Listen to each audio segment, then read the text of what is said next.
Welcome to Bridges here at cbrc.tv. Good morning, good afternoon, good evening to all our viewers around the world. Hi, good evening, Dr. Evelyn Songko at sa mga viewers ng ating Bridges. Good morning, good afternoon, good evening. Again. And hello, good evening, good morning, or good afternoon to our viewers on Bridges here on cbrc.tv.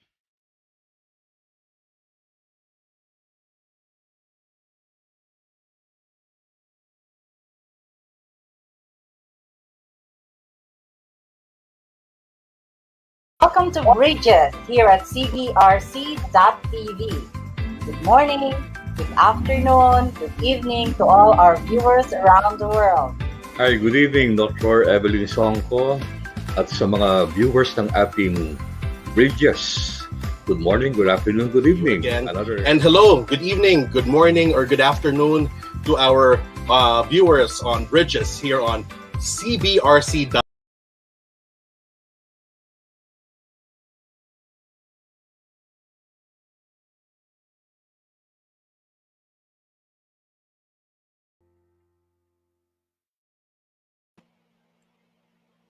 Welcome to Bridges here at cbrc.tv.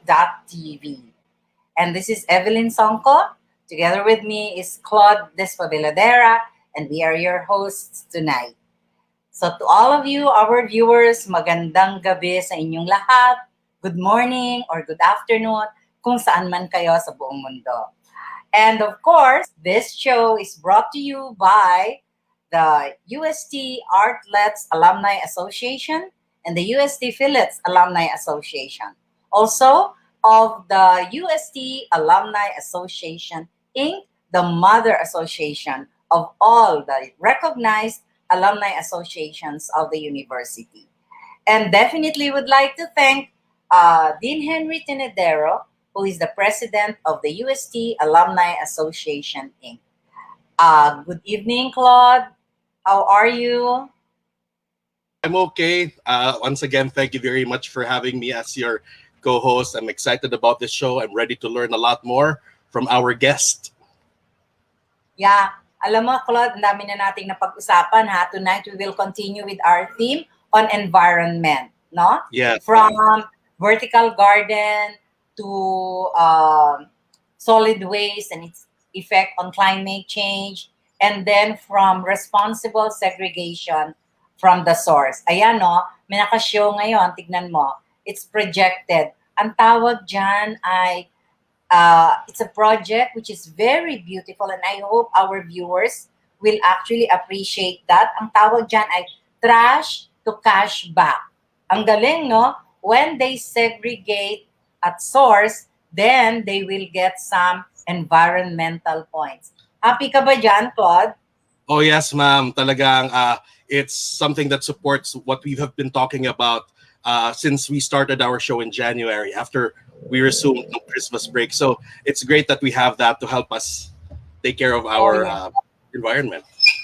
Mm-hmm. True. And our guest tonight is actually very knowledgeable also about that. Marami siyang ginagawa tungkol dito. And I think you're excited to ipakilala mo na nga. Yes, ma'am. We are blessed to have with us tonight Miss Maria Delia Cristina M. Valdez. She is an AB Economics graduate of the University of Santo Tomas, and she is the current executive director of the National Solid Waste Management Commission Secretariat and concurrent OIC of the Solid Waste Management Division of the Environmental Management Bureau of the Department of the Environment and Natural Resources. And she has been in the government for the last 20 years. So welcome to the show, Director Valdez. Hi, good evening. Good evening, Dr. Evelyn and Claude. Good evening, everyone. And to the viewers around the world, good morning and good afternoon. It is an honor to be part of the Bridges today. Before anything else, I would like to inform everyone that this month, we are celebrating the 20th signing anniversary of the Law on Solid Waste Management and also the 6th year of the Zero Waste Month. So thank you to UST Artlets and Philets Alumni Association for inviting me to the show. We're Oh, happy that to is have so you, ma'am. nice.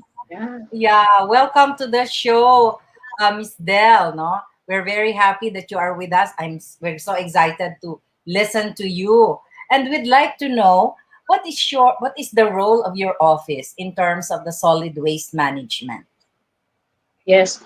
Thank you, ma'am. Thank you very much for your question. First and foremost, I'd like to provide a brief background on the players or actors on solid waste management.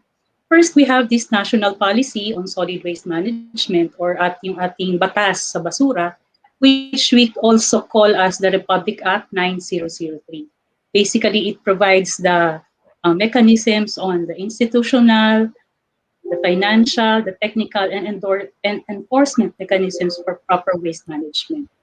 It revolves around the concept of the inverted triangle, meaning avoidance muna before residuals management. So the law created the National Solid Waste Management Commission. It is It has 17 members. It has 14 members from the government and 3 from the private sector. And allow me just to mention the members para alam natin kung sino yung mga main actors on waste management. First, we have the DENR or the Department of Environment and Natural Resources. Siya ang chair of the commission. And then we have the Department of Interior and Local Government, the Department of Trade and Industry, the Department of Science and Technology, Department of Health, Department of Agriculture, the Metro Manila Development Authority, the 4 leagues of the local government, the League of Provinces, League of Municipalities, League of Cities, and the Liga ng mga Barangay. And then we also have a member from the Philippine Information Agency, and then the Technical Education and Skills Development Authority. As for the private sector naman, we have 3. They are coming from the recycling industry, the manufacturing and packaging industry, and the non-government organization. Right now, the vice chair is coming from the recycling industry. So makikita natin, powerhouse yung National Solid Waste Management Commission.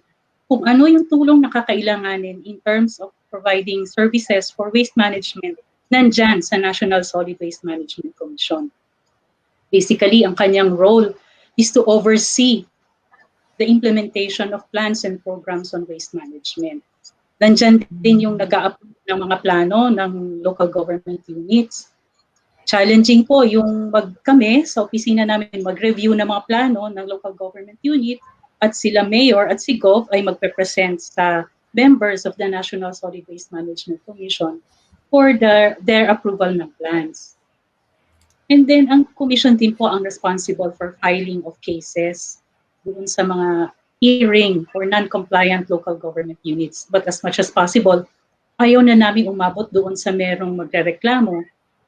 At kami sa DENR, sa EMB, we provide the technical assistance, the guidance, and support to our local government units para naman ma-facilitate yung kanilang pag-comply sa various sections on waste management. Nandiyan yung segregation at source, na I think napag-usapan nyo ito last Sunday, yung segregated collection, and then yung establishment of a materials recovery facility, and then yung proper disposal. So basically, ang office ng EMB, siya ang nagsaserve ng Secretariat ng National Solid Waste Management Commission. Dadaan sa Secretariat, ang papel, and then idediretso yan sa Commission for their adoption or approval. Ang office namin ay nasa loob ng DENR. Kami ay kasama sa Environmental Management Bureau. So, ma'am, ko lang din pala, our office also provides yung dapat mag-complement yung different environmental laws. Dapat, kung nagko-comply sa basura, batas ng basura, dapat din mag-comply sa batas ng hangin, ng tubig, climate change, environmental education, sa toxic and hazardous waste management. So dapat nagko-complement lahat yung environmental laws in terms of waste management. Medyo heavy po, pero kayang-kaya with the help of the other stakeholders. Thank you very much for explaining all that to us, Ms. Valdez. We'd also like to know what activities does our government have to assist the LGUs, civil societies, and private sector in solid waste management? Opo. Kanina nabanggit ko na merong mga provisions sa 9003 na mandated gawin ng local government unit. Andyan yung segregation at source, segregated collection, establishment of MRFs, and the safe disposal of solid waste. Basically, our office provides yung guidance sa ating mga local government units, sa ating mga NGOs at sa ating private sector kung saan sila pwedeng mag-complement para mapatupad ang mga batas na nandun sa RA 9003. Basically, yung provision of technical assistance and support, minsan in terms of providing the equipment to the local government units para ma-facilitate yung kanilang pag-comply, ginagawa ng office namin yan. And syempre, hindi dyan nawawala yung continuous na learning and continuous developing and continuous capacitation of our partners sa LGU, sa NGO, at sa private sector. Vice versa. Kung meron kami nalalamang bago, sinasabi namin sa kanila. Siyempre ngayon, meron mga developments sa technology. Iyan ay sinishare po para maging updated din naman yung ating pamamaraan sa pagpapatupad ng batas sa basura. Mm-mm. So napakadami ng involved, no, dito sa ating concern na ito ng solid waste management. Talagang collaborative, kumbaga, ang approach, multidisciplinary at integrated. Parang iniisip mo talagang dapat systems thinking ang approach para ma-solve natin itong concern na ito. Pero hindi pa nagpapatuloy pa rin yung mismanagement ng solid waste. Ano ba yung impact ng mismanagement ng solid waste sa ating environment? Ulitin natin ulian para sa ating mga viewers. Di po ba, Yes, Del? Mm-mm. Yes, ma'am. Malaki impact Ma'am, nun ng solid waste, di ba? Mm-mm. Yes, very true, ma'am.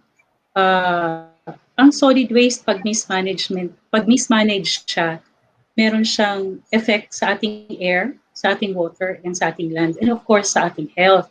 First and foremost, sa air. Pag halimbawa, ang basura, sinunog natin, at merong mga kasamang toxics doon sa basurang isinunog, chances are meron siyang mga makikreate na hazardous gases. Yan po yung dioxins and furans. Yun po ay very detrimental sa health ng tao. Kahit na sinunog mo lang din yung simpleng dahon at simpleng siga sa backyard, minsan yung kapitbahay natin nagrereklamo kasi masakit sa dibdib, may asthma sila. So, ang pagsusunog ng basura, hindi dapat gawin. Nasa batas yan, bawal ang pagsunog ng basura. And then sa water pollution naman, ang basura po, kapag ka nabulok, meron po yan nakatas na generate. Ang tawag po dyan ay leachate.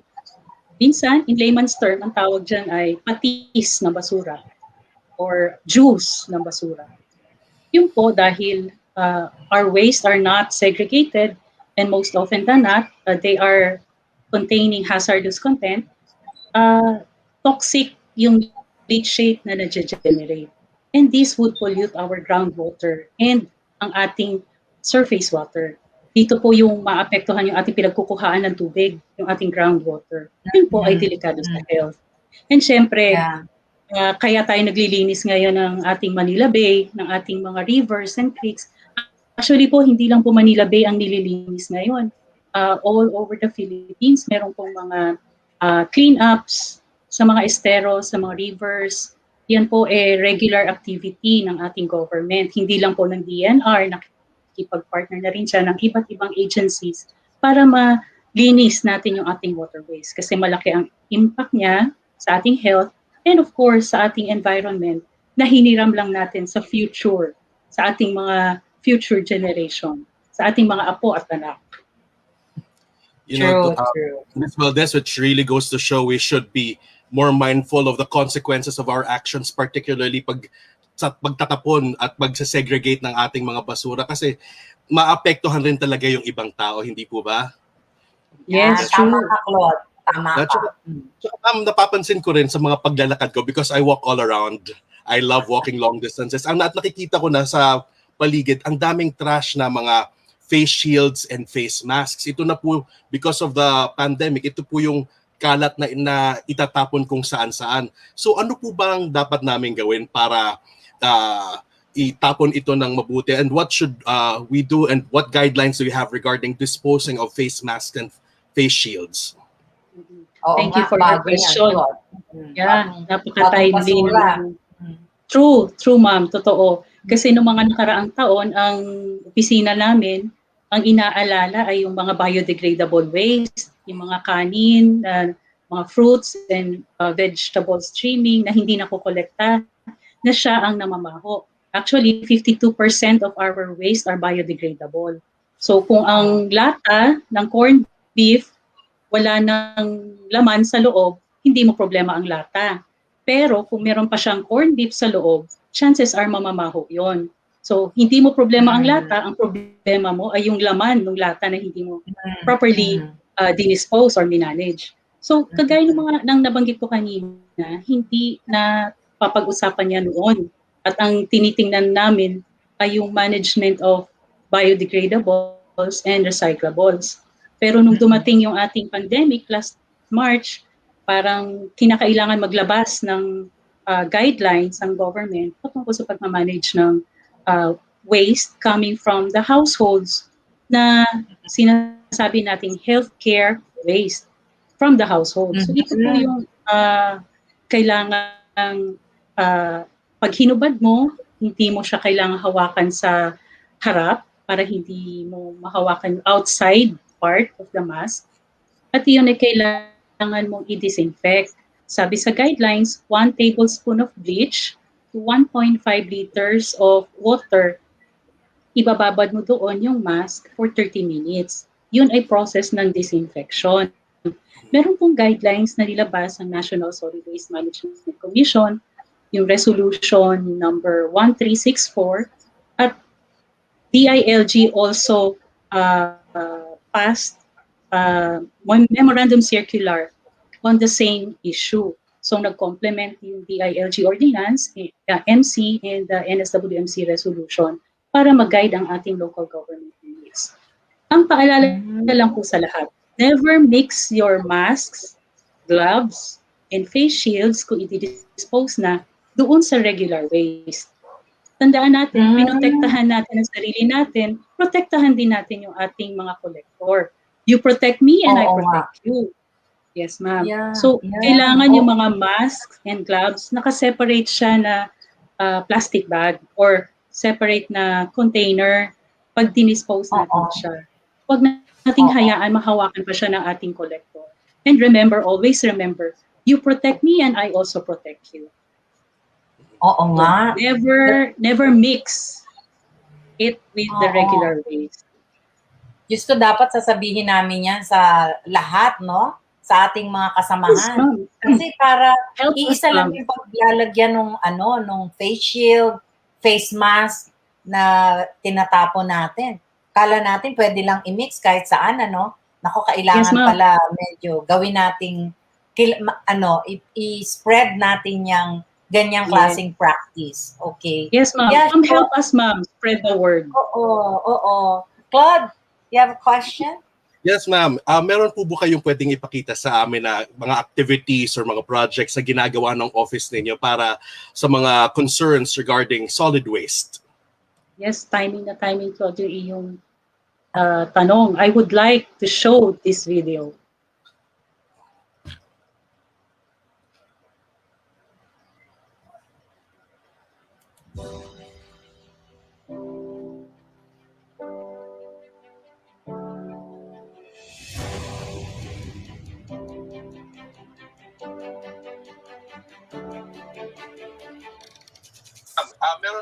The estimated waste generation in the Philippines is around 21.5 million metric tons for 2020. Around 3.5 million metric tons are generated in Metro Manila, where each person is estimated to have contributed almost a kilogram of waste per day. Of this, only 85% of wastes were collected. and some 15% were either burned or have ended up in rivers and esteros and clogged the drainage system in Metro Manila. Despite government efforts, solid waste remains one of the country's major environmental problems. 2 decades after the enactment of Republic Act 9003, or the Ecological Solid Waste Management Act of 2000, the problem on garbage persisted. In 2018, under the leadership of Secretary Roy A. Cimatu, the DENR committed to provide solutions to the country's garbage woes and started the intensified campaign towards proper disposal and management of garbage.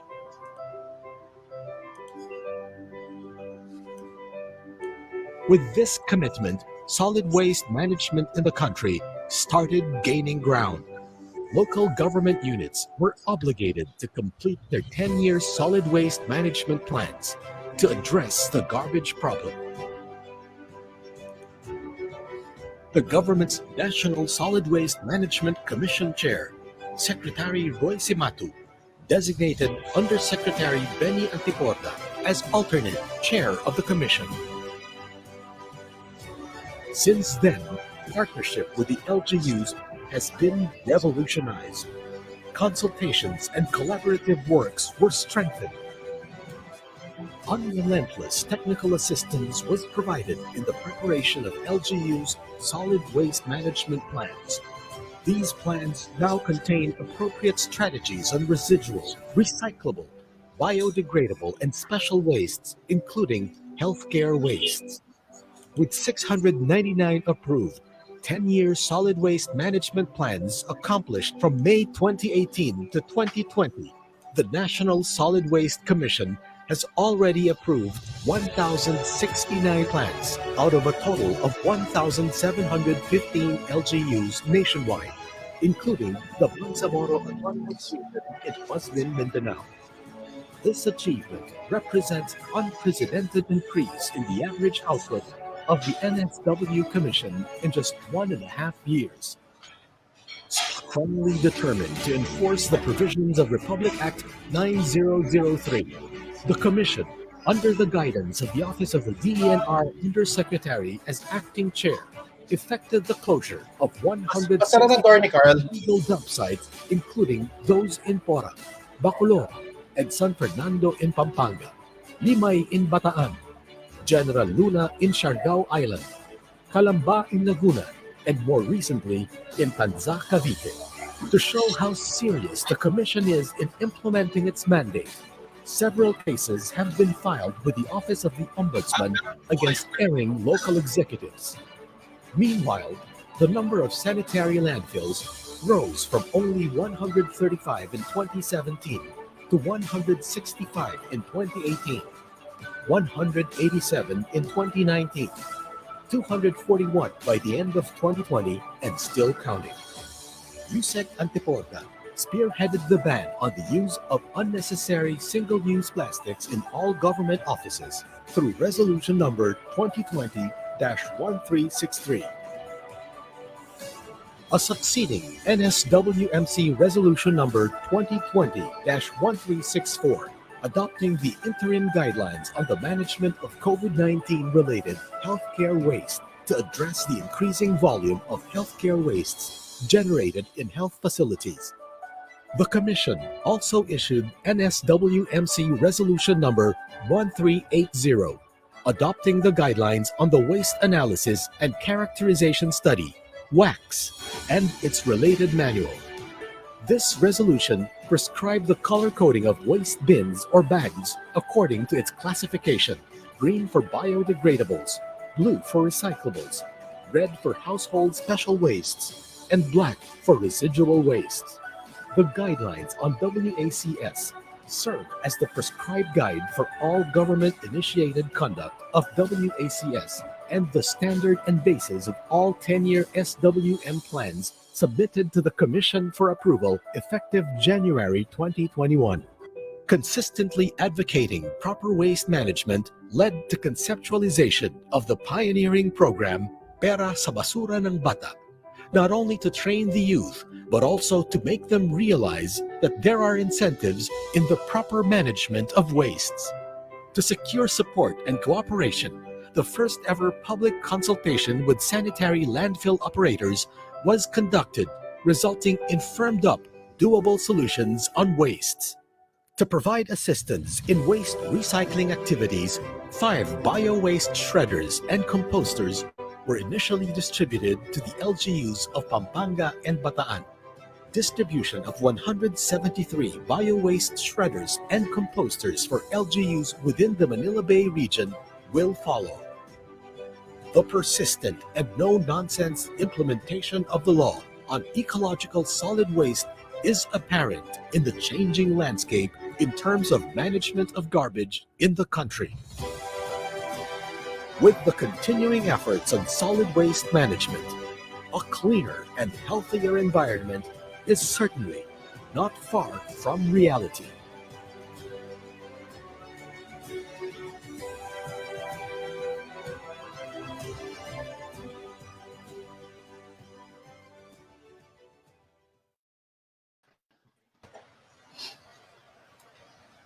Well, thank you for presenting that video to us, Miss Valdez.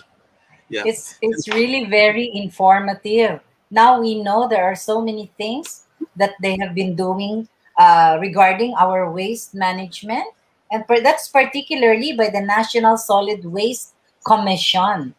No, napakadami nilang activities na dapat lang talaga we as private individuals should really help. Hindi to kaya ng government mag-isa lang. So lahat tayo dapat tulong-tulong tayo.